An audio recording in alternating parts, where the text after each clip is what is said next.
ఓం శ్రీ సాయిరామ్. సాయి గురుకులం కార్యక్రమానికి స్వాగతం. సకల దేవతల నవ్యాకృతివి నీవు అని చెప్పి డాక్టర్ సి నారాయణ రెడ్డి బాబాను కొనియాడుతూ ఒక పాటలో రాస్తారు. ఇది అక్షర సత్యం. సద్గురువు ఎప్పుడూ కూడా తన భక్తుణ్ణి ధర్మ మార్గంలో ఉంచడానికి తన భక్తుడి యొక్క మనస్సు ఏది కోరుకుంటుందో దానికి అనుగుణంగా అనుభవాలను ఇస్తూ ఉంటాడు. నీ మనస్సు రాముణ్ణి కోరుకుంటే రాముడుగానే బాబా అనుభవంలోకి వస్తాడు. కృష్ణుణ్ణి కోరుకుంటే కృష్ణుడిగానే బాబా అనుభవంలోకి వస్తాడు. నువ్వు ఏ భావనతో ఏ భగవంతుణ్ణి ధ్యానిస్తే ఆ భగవంతుని దగ్గర దొరికేటువంటి తృప్తి అనుభవాలను సద్గురువునికి ఇస్తాడు. ఎందుకు సాయిబాబా ఈ కలియుగంలో అవతరించారు? కలియుగంలో నరుడు ధర్మం తప్పుతున్నప్పుడు అత్యంత సునాయాసమైనటువంటి సాధన ద్వారా, అత్యంత సులువైనటువంటి మార్గం ద్వారా నరుణ్ణి ధర్మ మార్గంలో పెట్టడానికి సద్గురువు ఈ జగత్తున ఉద్భవించాడు. ముఖ్యంగా శ్రీ సాయిబాబాకు శ్రీరామచంద్రమూర్తికి చాలా దగ్గరి సంబంధం ఉంటుంది. రాముడి యొక్క కథను ఎవరైతే చెవులతో జుర్రుకుంటారో వారికి మరొక జన్మ ఉండదు అని అంటారు. కలియుగంలో సద్గురువు యొక్క లీలల స్మరణ, వారి చరిత్ర మననము నిత్యము చేసేటువంటి వారు కూడా జన్మరాహిత్యాన్ని పొందుతారని చెప్పి చెప్పబడింది. ఆ విధంగా రామకథ, సాయి కథ ఈ రెండింటిలోని సారము కూడా దీనజనుల ఉద్ధరణ, ఏ విధంగా ధర్మ మార్గాన్ని ఆచరించాలి, మనిషిగా నువ్వు పుట్టినందుకు నీకు చేయాల్సినటువంటి కర్తవ్యం ఏమిటనేటువంటిది రామకథ బోధిస్తుంది. అదేవిధంగా సాయి కథ అదే బోధిస్తుంది. శ్రీరామచంద్రమూర్తి నరుడి రూపంలో భూమిపైకి వచ్చి ఒక నరుడు అనుభవించాల్సినటువంటి ఆనందాన్ని అనుభవించాడు, బాధను అనుభవించాడు, కర్తవ్యాన్ని నిర్వర్తించాడు. నరుడంటే నీచ సంస్కారాలు కలిగినటువంటి వాడిగా ముద్రపడ్డటువంటి రోజుల్లో సాక్షాత్తు శ్రీ మహావిష్ణువు నరుడి రూపంలో భూమిపైన అవతరించాలని, నరుడి యొక్క జన్మకు, నరుడి యొక్క జీవితానికి కొత్త శోభను తీసుకురావాలని చెప్పి శ్రీరామచంద్రమూర్తిగా భూమిపైన అవతరించారు. మరి కలియుగంలో నరుడిలో అసుర గుణాలు పెరుగుతున్నప్పుడు, నరుడు ధర్మం తప్పుతున్నప్పుడు, నరుడు నీచ మార్గాన మళ్ళీ ప్రయాణం చేస్తున్నప్పుడు, కలిమాయను తట్టుకోలేక హతలాకుతలమవుతున్నటువంటి నరుడి యొక్క జీవితాన్ని ఉద్ధరించడానికి సద్గురువు శ్రీ సాయిబాబా మళ్ళీ ఈ భూమిపైన అవతరించి నరుడిని సన్మార్గంలో నడిపించేటువంటి బాధ్యతను సద్గురువు తీసుకున్నాడు. సాక్షాత్తు పరబ్రహ్మ నరుడి రూపంలో శ్రీరామచంద్రమూర్తిగా ఈ భూమిపైన అవతరించి ధర్మాన్ని స్థాపించడానికి రావణాసుడిని వధించిన తర్వాత తను అవతార సమాప్తి చేయవచ్చు. కానీ రాముడు అలా చేయలేదు. తను వివాహం చేసుకొని పిల్లల్ని కని ధర్మాన్ని ఆచరిస్తూ లోకమంతా కూడా ఏ విధంగా ధర్మంగా ఉండాలనేటువంటి దాన్ని చూపడానికి, చాటడానికి 11,000 సంవత్సరాలు తను ఈ భూమిపైన నడయాడుతానని చెప్పి శ్రీరామచంద్రమూర్తి చెప్తాడు. అదేవిధంగా 11,000 సంవత్సరాలు శ్రీరామచంద్రమూర్తి ఈ భూమిపైన నడయాడారు. అదేవిధంగా శ్రీ సాయిబాబా నరులను ఉద్ధరించడానికి ఈ భూమిపైన అవతరించి కొద్ది రోజులు మాత్రమే ఈ భూమిపైన ఉండి, ఈ సృష్టి ఉన్నంత కాలము కూడా తను సజీవుడనని చెప్పి చాటారు. అదే బాబా యొక్క సజీవ స్పర్శను, సజీవ ఉనికిని మనం ఇప్పటికి కూడా అనుభవిస్తూనే ఉన్నాం. ఆ రోజుల్లో త్రేతాయుగం కాబట్టి శ్రీరామచంద్రమూర్తి 11,000 సంవత్సరాలు తను ఈ భూమిపైన నడయాడాడు. ఎందుకంటే ఆ రోజు ధర్మం బ్రతికుంది, రాముడి పట్ల ఆరాధ్య భావం. అదేవిధంగా ఎన్ని తరాలు మారిన త్రేతాయుగంలో రాముడి పట్ల భక్తి చెదరలేదు, విశ్వాసము చెదరలేదు. ఆ త్రేతాయుగంలో ఉన్నటువంటి జనులందరూ కూడా రామనామాన్ని, రాముడి యొక్క సగుణ సాకార రూపాన్ని కొన్ని వేల తరాలు 11,000 సంవత్సరాలు అనుభవించాయి. కానీ ఈ కలియుగంలో సద్గురువు ఈ భూమిపైన అవతరించి కొద్ది కాలం వారు శరీరంతో ఉన్నప్పటికీ కూడా ఈ సృష్టి ఉన్నంతకాలం నేను సజీవంగానే ఉంటాననేటువంటి భావన మనందరిలో బలంగా నాటి ఈరోజుకు కూడా మనం బాబా ఈజ్ అలైవ్ అనేటువంటి భావనతో మనం ఉండగలుగుతున్నాం. అందుకనే నేను ఎప్పుడూ చెప్తాను, బాబాకు శ్రీరామచంద్రమూర్తికి చాలా దగ్గర సంబంధం ఉంటుంది.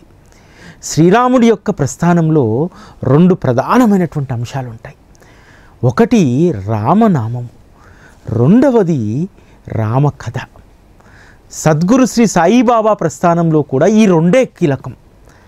సాయి నామము, సాయి కథామృతం. శ్రీరాముడి యొక్క నామం విన్నటువంటి ఆ చెవులు పునీతమైపోయేటి. అదేవిధంగా వారి నామాన్ని ధ్యానించేటువంటి హృదయాలు సున్నితమైపోయేటి. శ్రీరామచంద్రమూర్తి చైత్రమాసము 9వ రోజు పుట్టగానే శ్రీరాముడికి నామకరణ చేయగానే ఆ రామారామ అనేటువంటి నామము తరంగాలుగా అయోధ్యాపురి అంతా వ్యాపించిందట. ఏ నోట విన్నా రామనామమే. 11,000 సంవత్సరాలు శ్రీరామచంద్రమూర్తి రాజ్యపాలన చేస్తే జనుల మధ్య జరిగేటువంటి సంభాషణలో ప్రతి మాటకు ముందు వెనకాల రామనామం లేకుండా ఉండకపోయేది. ఈరోజు కూడా మన కలియుగంలో సద్గురువును ఆశ్రయించినటువంటి వాళ్లకు వెనక ముందు మాటకు సాయి అనేటువంటి పదం లేకుండా ఉంటుందా? ప్రతి సందర్భంలో సాయి ఉంటాడు, ప్రతి విషయంలో సాయి ఉంటాడు, ప్రతి మాటలో సాయి ఉంటాడు. అంటే నామం, రామనామానికి సాయి నామానికి ఎంత అవినాభావ సంబంధం ఉందో చూడండి. ఈరోజు మనమందరం కూడా ఇంకా అదృష్టవంతులం. ఎందుకంటే రాముణ్ణి సాయిని ఇద్దరినీ జతగలిపి స్మరించేటువంటి గొప్ప అవకాశం. సాయిరామ్ అనేటువంటి మంత్రం అత్యున్నతమైనటువంటి శక్తి మంత్రం, అది సాయిరామ్ అనేటువంటి మంత్రం. కాబట్టి నామానికి అంత విశిష్టత ఉంది. అదేవిధంగా రాముడి కథను, సాయి కథామృతాన్ని, ఈ రెండింటినీ తీసుకుంటే రెండూ కూడా చాలా విచిత్రంగా ఉంటాయి. అంటే అవి ప్రారంభించబడ్డటువంటి తీరు కూడా చాలా దాదాపు రెండిటికి చాలా దగ్గరి సంబంధం ఉంటుంది. వాల్మీకి మొదట రామకథను రాయాలనుకోలేదు. వాల్మీకి ఆశ్రమానికి నారద మునీశ్వరులు వస్తే నారదుని వాల్మీకి అడుగుతారు, నేను గుణవంతుడు, ధర్మపాలన దక్షకుడు అయినటువంటి ఒక మహాపురుషుడి యొక్క చరిత్ర రాయాలనుకుంటున్నాను, వారి కథను నేను రాయాలనుకుంటున్నాను. ఏకప్రియ దర్శనుడు, ఆత్మవంతుడు, సుగుణాలు కలిగినటువంటి ఆ సత్పురుషుడి యొక్క, ఆ నరుడి యొక్క చరిత్ర నేను రాయాలనుకుంటున్నాను. అటువంటి వారు ఎవరైనా ఉంటారా అని చెప్పి నారద మునింద్రుని అడిగితే, అటువంటి గుణవంతుడు, ధర్మవంతుడు, ధర్మ పరిపాలన చేయగలిగినటువంటి వారు శ్రీరామచంద్రమూర్తి ఉంటారు. నువ్వు ఏ గుణసంపన్నుని చరిత్ర అయితే రాయాలనుకుంటున్నావో ఆ సుగుణాలన్నీ కూడా శ్రీరామచంద్రమూర్తిలో ఉన్నాయి. కాబట్టి శ్రీరామ కథ రాయి అని అంటాడు.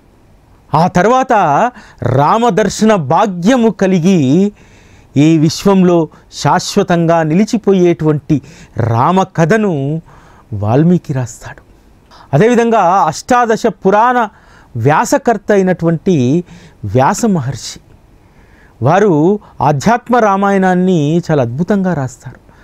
అందులో శ్రీరామచంద్రమూర్తిని శుద్ధ పరబ్రహ్మగా వారు కొనియాడుతారు. రాముడి యొక్క నిత్య శుద్ధ బుద్ధ ముక్త స్వభావాలతో కూడినటువంటి పరబ్రహ్మను ఆవిష్కరిస్తారు వ్యాస మహర్షి. అదేవిధంగా శ్రీ రఘునాథ దభౌల్కర్ హేమాడ్ పంత్ అనేటువంటి ఆ భక్తుడు బాబా వద్దకు రావడానికే అసలు మనస్సు అంగీకరించినటువంటి వాడు. వచ్చి గోధుమల లీల చూసిన తర్వాత ఈ సత్పురుషుని యొక్క చరిత్ర నేను రాయాలి అనేటువంటి సంకల్పం కలుగుతుంది.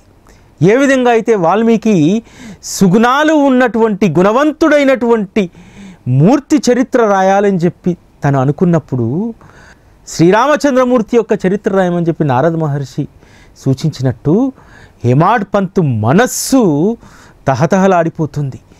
వీరి చరిత్రను నేను రాయాలి అనేటువంటి తలంపు వస్తుంది. ఏ విధంగా అయితే వ్యాస మహర్షి శుద్ధ పరబ్రహ్మగా శ్రీరామచంద్రమూర్తిని ఆవిష్కరించారో, శ్రీ రఘునాథ దబోల్కర్ సాయిబాబా సాక్షాత్తు పరమాత్మ, శుద్ధ పరమాత్మగా మనకు శ్రీ సాయి సచ్చరితలో బాబా యొక్క రూపాన్ని ఆవిష్కరిస్తారు. బాబా చూడడానికి చిరిగిన కఫిని పాడుబడ్డ మసీదులో ఉంటున్నప్పటికీ కూడా వారిలో ఉన్నటువంటి శుద్ధ పరబ్రహ్మను చాలా అద్భుతంగా హేమాడ్ పంతు ఆవిష్కరిస్తారు. శ్రీరామచంద్రమూర్తి తన చరిత్రను రాయమని వాల్మీని ఆదేశించలేదు. అదేవిధంగా వ్యాసుని తన యొక్క శుద్ధ పరబ్రహ్మ తత్వాన్ని ఆవిష్కరించమని ఆధ్యాత్మ రామాయణాన్ని రాయమని చెప్పలేదు. కేవలము వారికి కలిగినటువంటి ప్రేమ ప్రేరణ. ఇక్కడ కూడా హేమాడ్ పంతుకు బాబాను చూడగానే, బాబా యొక్క లీలను గనగానే కలిగినటువంటి శుద్ధ ప్రేమతోటి బాబా చరిత్ర రాయాలనేటువంటి సంకల్పం కలుగుతుంది. ఏకనాథ్ మహారాజు భావార్థ రామాయణాన్ని రాస్తారు. తను భావార్థ రామాయణాన్ని రాయాలనేటువంటి సంకల్పం ఏ రోజు కూడా లేదు.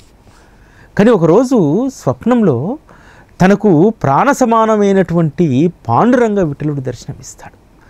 దర్శనమిచ్చి, ఏకనాథ, నీవు మరాఠా జనులకు అర్థమయ్యే విధంగా రామాయణాన్ని రచించు, భావార్థంతో కూడినటువంటి రామాయణాన్ని అత్యంత సరళమైనటువంటి రీతిలో రచించు అని చెప్పి ఏకనాథ్ మహారాజుకు చెప్తాడు. వెంటనే ఆ రోజు ఉదయాన్నే స్నాన సంధ్యలు ముగించుకొని తన ఇష్టదేవుడైనటువంటి పాండురంగ విఠలుని మనసులో స్మరించుకొని అద్వితీయమైనటువంటి భావార్థ రామాయణాన్ని ఏకనాథ్ మహారాజు రాస్తాడు. ఈరోజు ఏకనాథ్ మహారాజు రాసినటువంటి భావార్థ రామాయణము మరాఠా దేశంలోనే కాదు, బాబాను ఆశ్రయించినటువంటి అనేక మంది భక్తులు రామాయణం చదవాలంటే, అది మనకు అర్థం కావాలంటే ఖచ్చితంగా భావార్థ రామాయణాన్నే పారాయణ చేస్తారు. అందులో ఏకనాథ్ మహారాజు చాలా ఆర్తితో రాముడి యొక్క చరిత్ర రాస్తారు. ఏకనాథ్ మహారాజు ఆ చరిత్ర పారాయణ చేస్తుంటే వాగ్దేవే చెవులను చాటంత చేసుకొని వినేదట. అంత అద్భుతంగా ఏకనాథ్ మహారాజు రామాయణాన్ని, భావార్థ రామాయణాన్ని అందించారు. శ్రీ సాయిబాబా తన చరిత్ర రాయడానికి అనుమతించినప్పుడు హేమాడ్ పంతుకు ఒక విషయం చెప్తాడు. నీకు తోచినటువంటి దాన్నే నీవు నిర్ధారించుకోకు, కేవలం నువ్వు కథలు లీలలు ప్రోగు చేసుకును, వాటన్నింటినీ కూర్చేటువంటి బాధ్యత, వాటిని రాసుకునేటువంటి బాధ్యత నాదని చెప్తాడు కదా. ఇందుకు సంబంధించి ఒక సంఘటన మీకు చెప్తాను. ఏకనాథ్ మహారాజు పైఠాన్లో ప్రతిరోజు సాయంత్రం పూట రామాయణాన్ని అద్భుతంగా ప్రవచించేటువంటి వారు, కీర్తన చేసేటువంటి వారు. ఒకరోజు సుందరాకాండ ఘట్టాన్ని ఏకనాథ్ మహారాజు అక్కడ వివరిస్తున్నాడు. ఆ సుందరాకాండలో హనుమంతుడు లంకలో ప్రవేశించి అశోకవనం దగ్గరకు వస్తాడు. అశోకవనంలో సీతమ్మను చూసి హనుమంతుడు తన్మయత్వానికి లోనవుతాడు. అంతలోనే క్రోధానికి కూడా లోనవుతాడు. శ్రీరామచంద్రుడి యొక్క సరసన ఉండాల్సినటువంటి సీతమ్మ తల్లి దీనవదనంతో అశోకవనంలో కూర్చొని శోకించడం హనుమంతుడు భరించలేకపోతాడు. ఆ సంఘటన అంతా కూడా చాలా అద్భుతంగా ఏకనాథ్ మహారాజ్ వర్ణిస్తున్నాడు. అశోకవనంలో ఉన్నటువంటి సీత చుట్టూ కూడా అందమైనటువంటి వృక్షాలు, చెట్లు, ఫలాలు ఉన్నాయి. సీతమ్మ కూర్చున్నటువంటి ఆ గద్దె చుట్టూ తెల్లనైనటువంటి పూలన్నీ కూడా వికసించి సుమధుర పరిమళాలను అవి వెదజల్లుతున్నాయి అని అంటాడు. అక్కడ శ్రోతలందరూ కూడా హాయిగా ఆ సుందరాకాండ ఘట్టాన్ని వింటున్నాడు. ఆ వింటున్నటువంటి ఆ జనంలో నుంచి ఒకతను మాత్రం గట్టిగా అరుస్తాడు, అక్కడ ఉన్నటువంటి పూలు తెల్లవి కావు, అవి ఎరుపుయి అని అంటాడు. అయినా సరే ఏకనాథ్ మహారాజ్ పట్టించుకోడు. కథను పూర్తి చేస్తాడు. కథ పూర్తయిన తర్వాత శ్రీరామచంద్రమూర్తికి మంగళహారతి ఇచ్చిన తర్వాత కూడా ఆ వ్యక్తి వదిలిపెట్టాడు. సీతమ్మ చుట్టూ ఉన్నటువంటి ఆ మొక్కలకు తెల్ల పూలు ఉన్నాయంటున్నావు, అవి ఎర్ర పూలు అని చెప్పి వాదిస్తాడు. నాకు తెల్ల పూలుగానే అవి కనిపించావి, అవి తెల్ల పూలే అని అంటారు. లేదు అవి ఎర్రగా ఉన్నాయని అంటాడు. అవి ఎర్రగా ఉన్నాయనడానికి నువ్వు వాటిని చూసావా అని చెప్పి ఏక్నాథ్ మహారాజు అడుగుతాడు. నేను చూశాను, అవి ఎర్రగానే ఉన్నాయని అంటాడు. మరి అవి ఎర్రగా ఉన్నాయో, నేను చెప్పినట్టు తెల్లగా ఉన్నాయో అంటే దానికి సరైనటువంటి రుజువు కావాలి. అది శ్రీరామచంద్రమూర్తి కానీ సీతమ్మ కానీ దానికి సమాధానం చెప్పాలి అని చెప్పి ఏకనాథ్ మహారాజ్ అంటారు. అన్నప్పుడు అతను పద, నేను రాముడి దగ్గర తీసుకెళ్తాను, రాముడి దగ్గరికి తీసుకెళ్లే సమాధానం నేను చెప్పిస్తానని అంటాడు. విషయం ఏమిటంటే, ఎక్కడ రామకథ జరిగినా, ఎక్కడ రామనామం వినిపిస్తున్నా అక్కడ ఆంజనేయ స్వామి వచ్చి కూర్చుంటాడు. ఏకనాథ్ మహారాజ్ విజ్ఞుడు కాబట్టి ఆ ప్రశ్న వేసినటువంటి వారు ఎర్రగా ఉంటాయని చెప్పినటువంటి వారు ఖచ్చితంగా ఆంజనేయ స్వామి. ఎందుకంటే ఇతరులెవ్వరూ కూడా వాదించరు. ఆంజనేయ స్వామి మాత్రమే అందులో ఏదైనా తప్పు దొర్లితే రామకథలో ఆంజనేయ స్వామి మాత్రమే పట్టుకోగలుగుతాడు. అందుకని దాన్ని బాగా నమ్ముతాడు ఏకనాథ్ మహారాజ్. అందుకనే ఆ వ్యక్తితోటి వాదిస్తాడు. అవి తెల్లగా ఉన్నాయా ఎర్రగా ఉన్నాయా అనేటువంటి విషయం రామచంద్రమూర్తితో సీతమ్మ తల్లిలో చెప్పాలంటే పద అని చెప్పి పట్టుకెళ్తాడు. ఆ రోజు పైటాన్ నుంచి ఏకనాథ్ మహారాజును చేయి పట్టుకొని శ్రీరామచంద్రమూర్తి దగ్గరికి తీసుకెళ్తాడు. వెళ్ళగానే ఏకనాథ్ మహారాజు పారవశ్యంతో సీతా సమేత రామచంద్రమూర్తికి సాష్టాంగ ప్రణామం చేస్తాడు. ప్రణామం చేసి ఆనందంతో తేలియాడుతూ ఉంటాడు. కానీ హనుమంతుడు మాత్రం పట్టు వదలడు. అప్పుడు ఆంజనేయ స్వామి రామచంద్రమూర్తిని అడుగుతాడు. ఇతను అశోకవనంలో ఉన్నటువంటి పూలు తెల్లగా ఉన్నాయని చెప్తున్నాడు, అవి తెల్లగా లేవు, నేను చూసి వచ్చాను, నేను వెళ్ళాను కదా, అవి ఎర్రగా ఉన్నాయని అంటాడు. అప్పుడు రామచంద్రమూర్తి సీతమ్మ వారిని అడుగుతాడు. సీతమ్మ, అశోకవనంలో పూలు ఏ రంగులో ఉన్నాయి? ఎందుకంటే నేను చూడలేదు, నువ్వే చూసావు కాబట్టి ఈ పేచి నువ్వే తేల్చాలి అని అంటాడు. అప్పుడు సీతమ్మ తల్లి అంటుంది, అవి నీలవర్ణంలో ఉన్నాయి ప్రభు అని అంటుంది. రామచంద్రమూర్తి నవ్వి హనుమంతుని వైపు చూస్తాడు. హనుమంతుడు తలదించుకొని సిగ్గుపడుతూ ఉంటాడు. ఎందుకనంటే ఎవరి భావాన్ని బట్టి అక్కడి పూలు వారికి ఆ రంగులో దర్శనమిచ్చాయి. శ్రీరామచంద్రమూర్తి నీలిమేఘశ్యాముడు కదా, అందుకని సీత దృష్టిలో మొత్తము కూడా నీలవర్ణమే ఉంటుంది కాబట్టి ఆ పూలు నీలవర్ణంగా కనిపించాయి. లంకకు వెళ్ళినటువంటి హనుమంతుడు సీత పరిస్థితి చూసి అతడు క్రోధంగా మారాడు, తన కళ్ళన్నీ కూడా ఎర్రగా మారాయి, అందుకని ఆ పూలు ఎర్రగా కనిపించాయి. ఏకనాథ్ మహారాజుకు శ్రీరామచంద్రమూర్తి పట్ల స్వచ్ఛమైనటువంటి నిర్మలమైనటువంటి ప్రేమ ఉంది కాబట్టి ఆ పూలను తెల్లవిగా దర్శించాడు. ఎవరి భావాలకు అనుగుణంగా ఆ పూలు ఆ విధంగా దర్శించాయి. వాటి యొక్క రంగేమిటి, రూపమేమిటి అనేటువంటిది ఒక్క రామచంద్రమూర్తికి మాత్రమే తెలుసు. అందుకనే బాబా ఎంత జాగ్రత్త పడ్డాడో చూడండి. చరిత్ర రాసేటప్పుడు నీ సొంత అభిప్రాయాలను నువ్వు ఇక్కడ రాయొద్దని చెప్పాడు హేమాడ్ పంతును. నీకు తోచినటువంటి దాన్ని నువ్వు రాయడం కాదు, ఏదైతే సత్యమో, ఏదైతే నా సస్వరూపమో దానిని మాత్రమే నీ బుద్ధికి నేను కలిగిస్తాను, అది మాత్రమే రాయాలి. నువ్వు నిర్ణయించుకున్నటువంటిది, నువ్వు తోచినటువంటిది రాయకూడదు అని చెప్పి చెప్తాడు.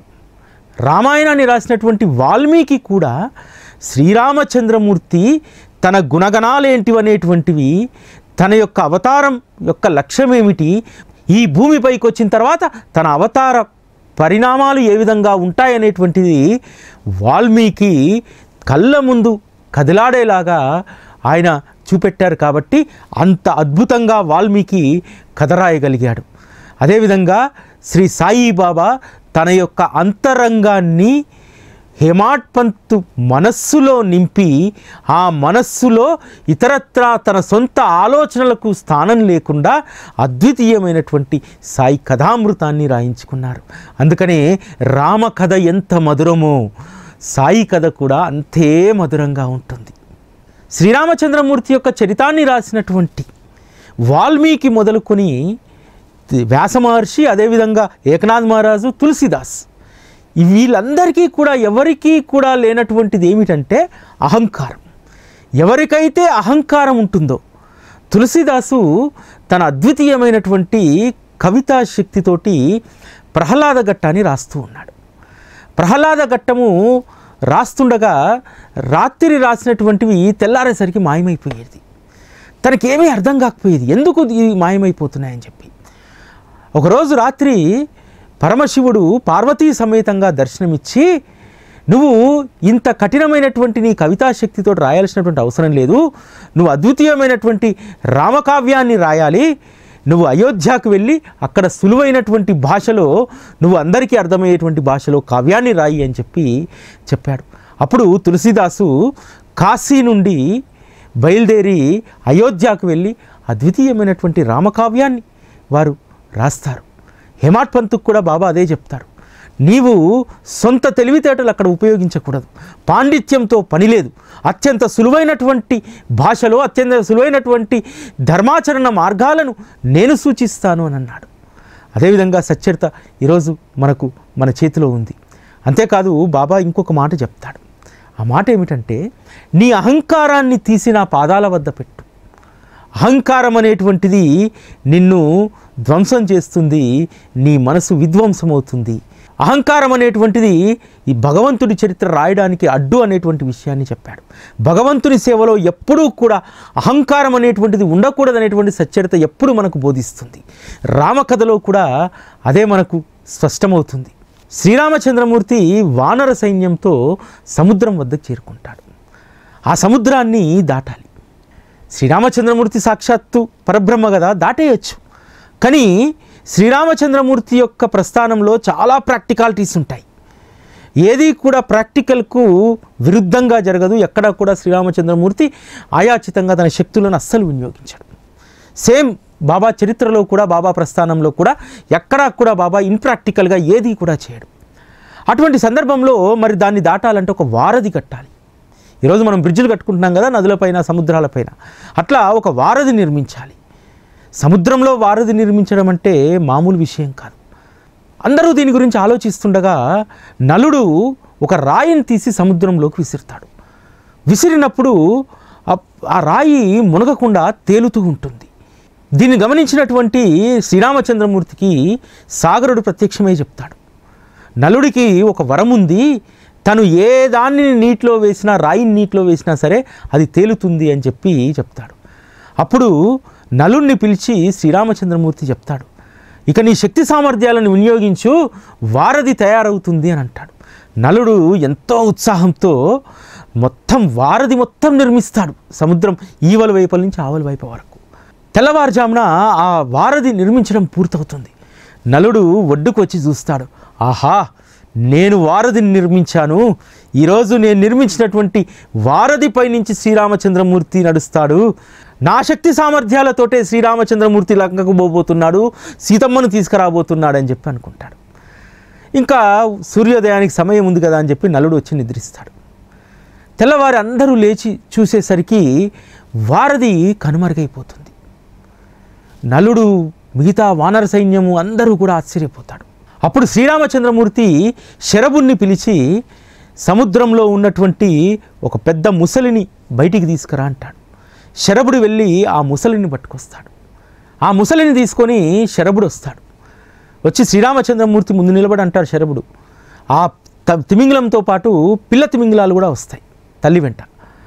అప్పుడు శరభుడు చెప్తాడు, నువ్వే ఈ యొక్క వారధిని మాయం చేశావు, వెంటనే తీసుకొచ్చి వారధిని ఏర్పాటు చెయ్యి, లేకపోతే శ్రీరామచంద్రమూర్తి నిన్ను కఠినంగా శిక్షిస్తాడంటాడు. అప్పుడు ఆ ముసలి భీతిల్లి చెప్తుంది, శ్రీరామచంద్ర, నా పిల్లలు ఏదో ఆకతాయితనంతో ఆ వారధి యొక్క రాళ్లను మింగేశారు, అదేదో ఆహారం అనుకొని మాకు కొంత సమయాన్ని ఇవ్వు, వెంటనే మేము వారధి నిర్మించిస్తామంటారు. అవి సముద్రంలోకి వెళ్ళి తమ మింగినటువంటి ఆ రాళ్ళనన్నింటినీ కూడా నోటి నుంచి బయటికి తీసి వారధి నిర్మిస్తాం. ఇక్కడ నలుడు ఏదైతే నేను మాత్రమే నిర్మించాననేటువంటి ఆ అహంకారం ఉంటుందో, నువ్వు నిర్మించినటువంటిది క్షణకాలంలో మాయమైంది, ఆ గొప్పతనం నీది కాదు, ఆ గొప్పతనము, ఆ శక్తి సామర్థ్యాలన్నీ కూడా భగవంతుడి యొక్క కృప అని చెప్పి తెలియజేయడానికి ఆ విధంగా తిమింగిలాల చేత ఆ రాళ్ళు మింగించి, మళ్ళీ ఆ తిమింగిలాలు నలుడు కట్టినటువంటిది మిగలలేదు, ఆనవాళ్ళు లేకుండా పోయింది. అహంకారం ఉంటే ఏదైనా సరే ఆనవాళ్ళు లేకుండా పోతుంది. తర్వాత మళ్ళీ శ్రీరామచంద్రమూర్తి యొక్క ఆజ్ఞానుసారం ఆ యొక్క మొసలు పిల్లలు కలిసి ఆ యొక్క సేతును నిర్మిస్తాయి. ఆ విధంగా అహంకారం అనేటువంటిది మనిషికి ఉండకూడదనేటువంటిది రామాయణం చెప్తుంది. కేవలం ఒక్క మాట, బాబా చెప్పినటువంటి ఒక్క మాటను, అహంకారం తీసి నా పాదాల వద్ద పెట్టు అనేటువంటి ఆ ఒక్క మాటను అనుసరించినటువంటి శ్రీ హేమాడ్ పంత్ మనకు అద్వితీయమైనటువంటి శ్రీ సాయి సచ్చరితను మనకు అందించారు. ఎప్పుడు నేను చెప్తుంటాను, రాముడికి సాయిరాముడికి, రామాయణానికి శ్రీ సాయి సచ్చరితకు, రామావతారానికి శ్రీ సాయిబాబా అవతారానికి చాలా సారూప్యత ఉంటుంది. రెండూ కూడా ధర్మ మార్గాలు. శ్రీరామచంద్రమూర్తి 11,000 సంవత్సరాలు ఈ భూమిపైన నడయాడి లోకాన్ని ధర్మ మార్గంలో నడపాలని చెప్పి ఆ ధర్మ మార్గంలో నడిపించి వారి యొక్క అవతార కార్యాన్ని పూర్తి చేసుకున్నారు. బాబా కలియుగంలో సద్గురువుగా అవతరించి తన జనులను ఈ సృష్టి ఉన్నంత కాలము ధర్మ మార్గంలో నడిపించేటువంటి ప్రయత్నం ప్రతిరోజు ఆ పనిని బాబా చేస్తూనే ఉన్నారు. ఇది ఈరోజు సాయి గురుకులం. మళ్ళీ రేపటి కార్యక్రమంలో కలుసుకుందాం. అప్పటి వరకు సెలవు. నమస్కారం.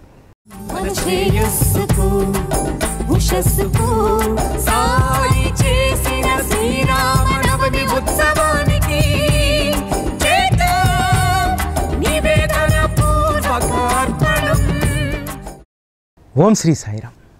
షిరిడిలో శ్రీరామనవమి ఉత్సవం శ్రీ సాయి భగవానులు వారు శరీరంతో ఉన్నప్పుడు ఆరంభించినటువంటి అద్వితీయమైనటువంటి ఉత్సవం.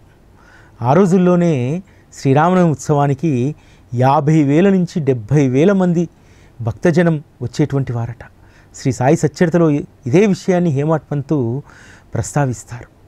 ఇంత అద్వితీయమైనటువంటి ఉత్సవానికి మనం కూడా సేవ చేసుకునేటువంటి ఒక అదృష్టం మనకు కలిగింది. షిరిడీకి శ్రీరామనవమికి గోధుమల అర్పణం. శ్రీరామనవమికి ఒక ప్రత్యేకత ఉంది. మీరందరూ కూడా షిరిడీకి వెళ్ళినప్పుడు ద్వారకామయికి వెళ్తారు కదా, ద్వారకామయిలో ఉన్నటువంటి గోధుమల బస్తాను మీరు చూస్తారు కదా, ఆ గోధుమల బస్తాను ప్రతి శ్రీరామనవమికి కూడా దాన్ని మారుస్తారు. దాదాపు సంవత్సర కాలం, ఇప్పుడు కాదు, ఇప్పుడంటే గ్లాస్ పెట్టి దాన్ని భద్రపరిచారు. ఆ గ్లాసు పెట్టకముందు శ్రీరామనవమి ప్రారంభమైనటువంటి 1912 నుండి మొన్నటి వరకు కూడా కేవలం గోధుమ బస్తా అలా గోడకు ఆనిచ్చి ఉండేది. సాధారణంగా గోధుమలు ఒక నెలలో 2 నెలల్లో నిల్వ చేస్తే పురుగు పట్టిపోతుంది. పురుగు పట్టకుండా అసలు ద్వారకామయిలో మందు కానీ ఏది కానీ దాంట్లో వేయరు. సంవత్సర కాలమైనా సరే ఆ గోధుమలు మొదటి రోజు ఎలా పెడతామో మళ్ళీ సంవత్సరం రోజుకు కూడా అలానే ఉంటాయి. బాబా తన వద్దకు వచ్చినటువంటి ప్రతి వస్తువును ఎంత అపురూపంగా చూసుకుంటారు, ప్రతి గోధుమ గింజను ఎంత అపురూపంగా చూసుకుంటారనడానికి అది నిదర్శనం. ఈరోజు మనకు కూడా ఒక అదృష్టం కలిగింది. శ్రీరామనవమికి అన్నప్రసాదాలయానికి గోధుమలను సమర్పించేటువంటి ఒక అవకాశం. దాదాపు 9 సంవత్సరాలుగా ఈ కార్యక్రమాన్ని మనం చేస్తూ ఉన్నాం. ఎందుకు శ్రీరామనవమికి ఈ గోధుమల సమర్పణ మనం చేస్తాం? ఎందుకంటే తెలుగు వారందరికీ కూడా కొత్త ఏడాది ఉగాది నుంచి ప్రారంభమవుతుంది. ఉగాది రోజు పంచాంగంలో మన గ్రహస్థితులు ఎలా ఉన్నాయి ఏంటి అని చెప్పి మనం చూసుకుంటాం. ఈరోజు చాలామందికి ఉన్నటువంటి సమస్య ఆరోగ్యం, సంతానం, వివాహం. వీటన్నింటికీ కూడా అనేక పరిష్కారాలు, అనేక పరిహారాలు చెప్తారు. కానీ సద్గురువును ఆశ్రయించినటువంటి వారికి మాత్రం ఒకే పరిహారం. ఈ కొత్త సంవత్సరంలో సద్గురువు యొక్క చరణాలకు గోధుమల సమర్పణ చేసి మనకున్నటువంటి గ్రహస్థితులన్నింటినీ కూడా సరిచేయి, వాటి వల్ల ఇబ్బంది కలగకుండా చూడని చెప్పి మనం బాబాను వేడుకోవడం. ఇది 9 సంవత్సరాలుగా చేస్తున్నటువంటి వాళ్ళందరికీ కూడా అనుభవమే. గతంలో కూడా నేను చెప్పాను. ఒక 4 సంవత్సరాల క్రితము ఒక ప్రముఖ జ్యోతిష్యుడు నాకు చెప్పాడు, మీకు పెద్ద యాక్సిడెంట్ అవుతుందండి, శరీరం ఇబ్బంది పడాల్సి వస్తుంది అని అన్నారు. సంవత్సరం గడిచిన తర్వాత అడిగాను, సార్ పోయిన సంవత్సరం మీరు ఇలా చెప్పారు, ఏం కాలేదనంటే, యాక్సిడెంట్లో నీ శరీరం శ్రమ పడుతుంది, ఇబ్బంది పడుతుంది అని చెప్పాను కదా, అక్కడ పడాల్సినటువంటి శ్రమంతా నువ్వు బాబా కోసం పెట్టావు కదా, నువ్వు శ్రమ బాబా కోసం పడుతున్నప్పుడు నీ శరీరాన్ని ఎలా ఆయన ఇబ్బంది పెడతారని అన్నాడు. ఇది వాస్తవం. ఎవరమైతే మనకున్నటువంటి ఇబ్బందులు, మన గ్రహస్థితులు ఇవన్నీ కూడా బాగా లేవో, సద్గురు చరణాలకు వాటిని అప్పగిస్తే, బాబా వీటిని నువ్వే సరిచేయి, వాటి వల్ల ఇబ్బంది లేకుండా చూడని చెప్పి కోరుకుంటే ఖచ్చితంగా మనకు మేలు జరుగుతుంది. ఈ కొత్త సంవత్సరంలో మనందరము కూడా సద్గురువు కృప పొందడానికి చాలామందిని నేను చూస్తూ ఉంటాను. జ్యోతిష్యులు చెప్పారని చెప్పి వేలకు వేలు పెట్టి అనేక పరిహారాలు చేసుకుంటారు. ఏ పరిహారము అవసరం లేదు. బాబా పైన విశ్వాసం ఉంచి శ్రీరామనవమి గోధుమలు అర్పణం చేయండి, అన్నీ అవే సర్దుకుంటాయి. ఓం శ్రీ సాయిరామ్. సాయి చేసిన శ్రీరామ